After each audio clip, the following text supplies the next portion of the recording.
Welcome back, my friends. This is Lindsay bringing you another daily work from home job lead. This one is non-phone data entry. It's for those of you who maybe want to work in the finance field but don't have a finance background. If you can use a computer, this is for you. The company Insight Investments is hiring a data entry clerk. Now, this is remote within the United States only, but they are seeking a data entry clerk to maintain large quantities of production data by entering new and updated customer and account information. You'll transfer data from paper formats into computer files or database systems. You'll type in data provided directly from their warehouse systems. You'll create spreadsheets with large numbers and figures, making sure that you do not make any mistakes, double checking that information. You'll also verify the data and compare it to the source documents. You'll update existing data and then retrieve data from databases or electronic files as requested. You'll also make regular backups of these data to make sure that nothing is lost.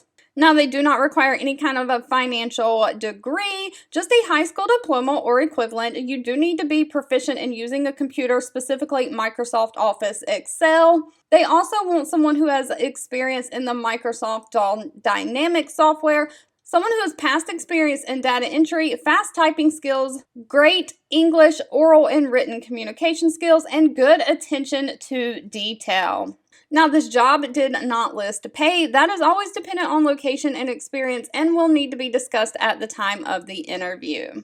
All right, if you've made it to the end of this video, I want to say thank you so much for watching and supporting me, and I'll be back really soon with more work from home job leads just for you. 2 videos will be popping up on your screen. One I picked for you and the other YouTube picked for you that you might enjoy next.